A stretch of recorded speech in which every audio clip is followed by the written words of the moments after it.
just the sense of accomplishment and pride and self-confidence that they build along the way in the project is just unbelievable. The whole thing is written motorcycle message, motorcycle message, motorcycle message, so you don't miss those life teaching opportunities is really what it's about.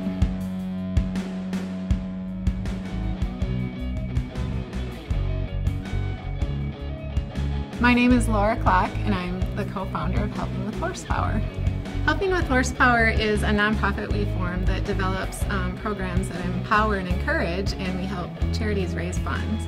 So the program that we run here at the Abbott House is the Helping with Horsepower Bike Rebuild program. So it's a curriculum that I wrote that uses a motorcycle as a tool to teach life messages. Abbott House is what I would say a sanctuary for girls here in South Dakota from the ages of 7 to 17. And primarily they come here to work on issues and things that have happened in the past that are really, at probably the present time, controlling them and their behavior. And so they generally then will be displaying things like anger or depression. We see a lot of girls that come in that are cutting or doing some self-harm. And so we work with them on those issues initially just to stop those behaviors, really.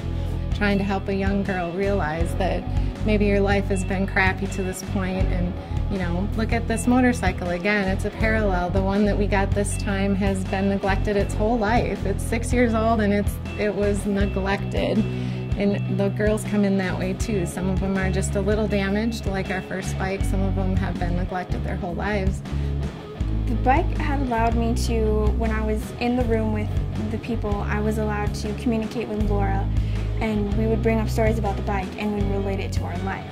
At first it was a little scary because I didn't know what I was doing, and I'm like, oh my gosh, am I going to break this? But then once I got the hang of it, I was like, oh, this is really cool, and it was really fun. So you start really tearing those layers off, getting down there, doing the work, and then the transformation begins. We start choosing new parts. I give the girls choices, you know, a couple different front fender choices, a couple different handlebar choices, but they're choosing what it's going to look like, just like they're making decisions, you know, what they're going to be, what kind of person are you going to be, you know, what kind of motorcycle is this going to look like.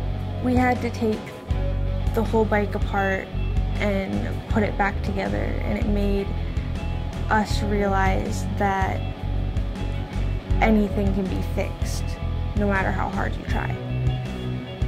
I didn't think I could change, and then I realized that every day I was slowly changing. It was I guess it just kind of helped heal me, like, in a way, like it helped make me better.